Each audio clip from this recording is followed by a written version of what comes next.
Hello दोस्तों। तो चलिए शुरू करते हैं और एक एनालिसिस।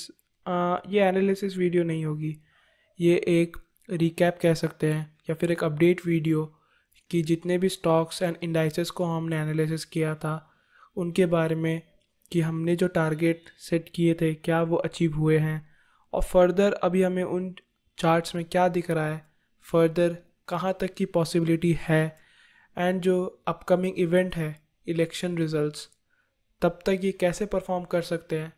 तो हम एक उनके बारे में अपडेट लेके चलेंगे अभी। तो चलिए शुरू करते हैं हमारी फर्स्ट वीडियो से, फर्स्ट स्टॉक से, जो कि है अडानी एंटरप्राइज।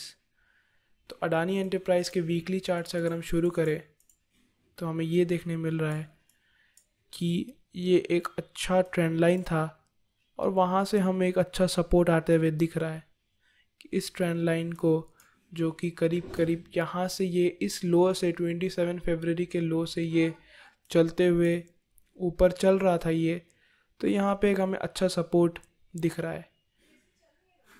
अगर यहाँ पे हम एक वर्टिकल लाइन बनाएं फॉर हमारे इलेक्शन के लिए, जो कि करीब करीब 2 जून को है। चलिए हम इसे डेली टाइम फ्रेम में करते हैं। एक बार हम इसे अपने डेली टाइम फ्रेम में एनालिसिस करते फिर हम उसमें आगे बढ़ेंगे, ठीक है।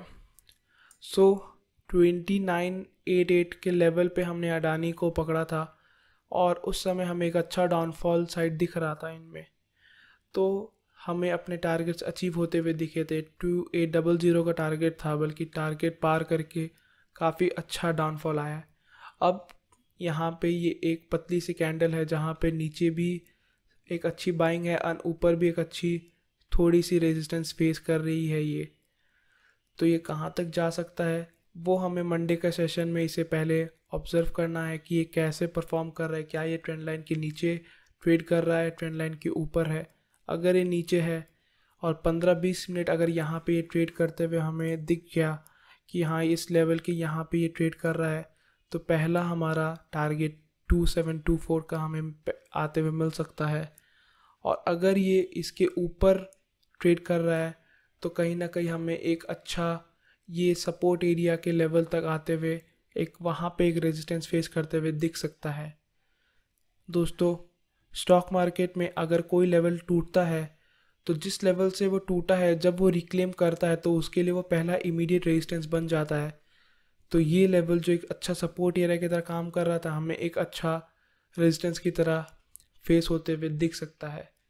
रही बात इलेक्शन के टाइम की, जो कि 4 जून को हमें रिज़ल्ट आते हुए दिख रहा है, तब तक ये कैसा परफॉर्म करता है ये कॉल लेना काफ़ी मुश्किल है फ़िलहाल, कि ये कैसा मंडे के दिन काम करेगा। अगर मंडे के दिन हम लोग को यहाँ पे एक अच्छा सपोर्ट लेते हुए दिख रहा है तो हम ये कह सकते हैं कि इलेक्शन तक ये एक चैनल में ही फंसा हुआ रह सकता है। और कल के दिन अगर ये डाउनफॉल आता है तो एक हमें एक डाउनसाइड की एक पॉसिबिलिटी दिख रही है। तो मंडे एंड ट्यूसडे 2 दिन के बाद ही हम इस पे कोई अच्छी बोल्ड कॉल ले पाएंगे। जो नेक्स्ट स्टॉक पे हम मूव करना चाहते हैं वो है कोटक महिंद्रा बैंक। तो कोटक महिंद्रा बैंक को पहले हम वीकली टाइम फ्रेम में एक बार से स्विच कर लेते हैं। अगर आप देखो कि 1624 काफ़ी इम्पोर्टेंट सपोर्ट था इसके लिए। अगर इस चार्ट को मैं थोड़ा जूम आउट करूं और आप देखो, करीब करीब 26 जुलाई 21 से ही ये इस लेवल पे आके बार बार सपोर्ट लेता था, 1 2 3। यहाँ पे इसने एक अच्छा ब्रेकडाउन दिया फिर फ़िलहाल के लिए।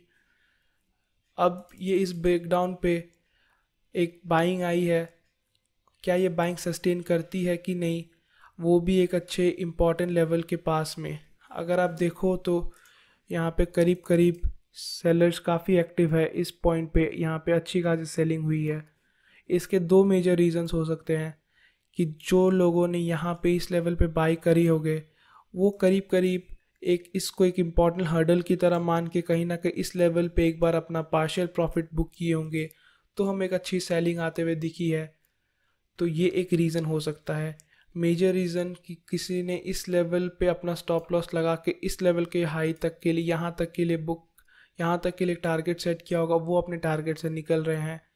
और एक अच्छे डाउनफॉल के बाद ये एक retesting candle and then a downfall, इसकी भी एक अच्छी पॉसिबिलिटी बनती है।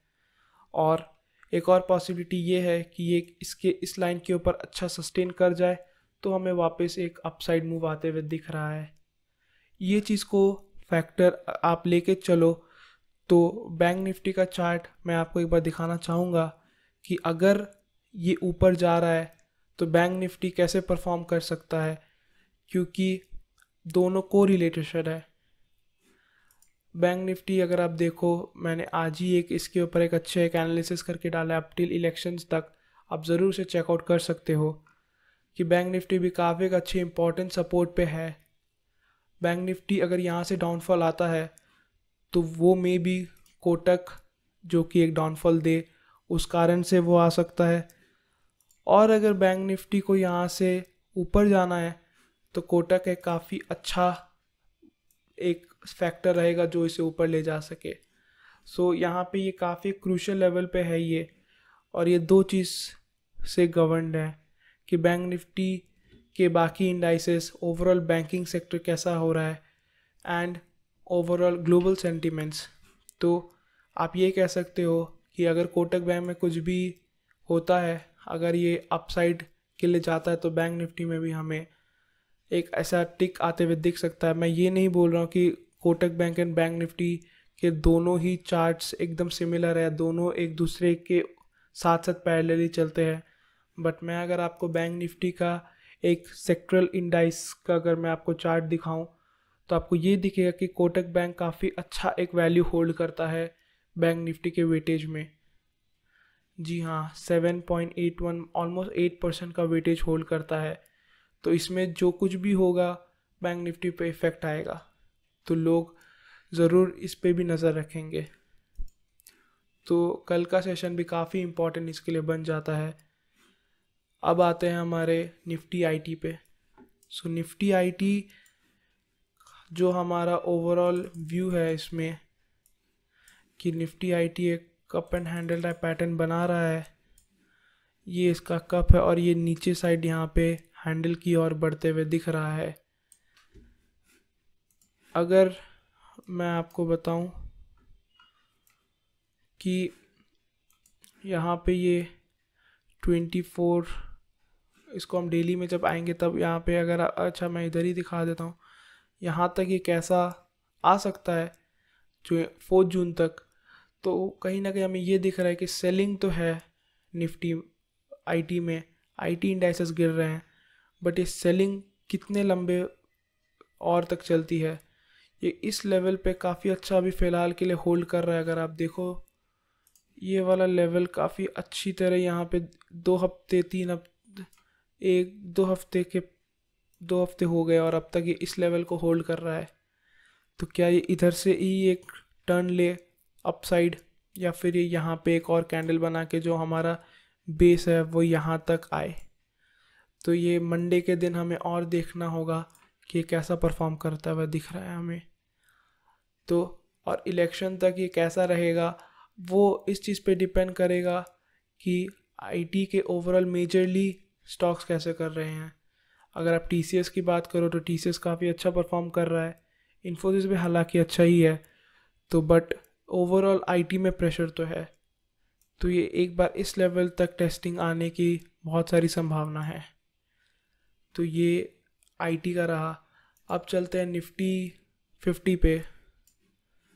तो निफ्टी 50 की अगर बात करें तो जब हमने इस पे एनालिसिस की थी कि एक अच्छे ट्रेंड लाइन सपोर्ट में चल रहा है, यहाँ पे वीकली में काफ़ी अच्छा ऊपर रेजिस्टेंस फेस कर रहा है, नीचे से अच्छा सपोर्ट ले रहा है, और इसे जब हम डेली में कन्वर्ट करते हैं तो हमने यहाँ पे 2-3 कॉल बोल्ड एक कॉल ली थी कि कहीं ना कहीं हमें ये एक हेड, यहाँ पे ये एक हेड और ये 2 शोल्डर की तरह बिहेव करते हुए एक डाउन साइड की साइड हमें ब्रेकडाउन दिख रहा है। और इसे अगर हम आवरली में देखें तो ये कहीं ना कहीं हमें जो लोग इंट्राडे करते हैं उनके लिए हमें ये दिख रहा है कि ये डबल बॉटम की तरह पैटर्न बनते हुए दिख रहा है, जहाँ पे ये ऊपर नीचे और एक ही नीचे साइड आते हुए दिख रहा है। बट एक केस मैं उस दिन आप लोग से शेयर करना भूल गया था, वो ये था कि अगर हम इसे डेली में देखें कि ये बहुत पुराना एक बहुत अच्छा एक ट्रेंड लाइन का सपोर्ट भी है यहाँ पे। तो ये फ़िलहाल के लिए सपोर्ट के पास है और सपोर्ट पे ही ट्रेड कर रहा है, बट हमें एक अनुमान था कि नीचे आए, बट ये एक अच्छा सपोर्ट पे भी, एक अच्छा ट्रेंड लाइन का सपोर्ट भी है इस पे। तो वो एक केस मैंने यहाँ पे मिस आउट कर दिया था आप लोग के साथ। तो फ़िलहाल के लिए 3 केस हैं यहाँ पे, एक double bottom, head and shoulder and एक ट्रेंड लाइन सपोर्ट। फ़िलहाल के लिए एक ट्रेंड लाइन सपोर्ट चल रहा है यहाँ पे, एंड देन अब ये इसके ऊपर ही ट्रेड कर रहा है। तो क्या ये वापस लेके जाता है इसको यहाँ? तो एक ये कैंडल तो बनी है इसके ऊपर, और एक हमें एक और कंफर्मेशन कैंडल जो कि कल की होगी कि अगर ये यहाँ पे इसके हाई के ऊपर अगर रहती है, फ्राइडे के हाई के ऊपर अगर ये कैंडल सस्टेन करके बनती है, तो हमें ये समझ आ जाएगा कि हाँ, ये हमें एक अच्छा अपसाइड की तरफ दिख रही है। तो कल का सेशन में इधर भी एक इम्पॉर्टेंट है। सारे इंडेक्स बहुत एक अच्छे लेवल पे है, और कल का दिन काफ़ी इम्पॉर्टेंट रहेगा सारे सेक्टर एंड इंडाइसेस के लिए, जितने भी हमने अब तक शेयर किए हैं। तो ये रही चारों 2 स्टॉक एंड 2 इंडाइस की overall recap and revaluation video. तो कैसा लगा आपको? प्लीज़ कमेंट करके नीचे बताइए। Thank you so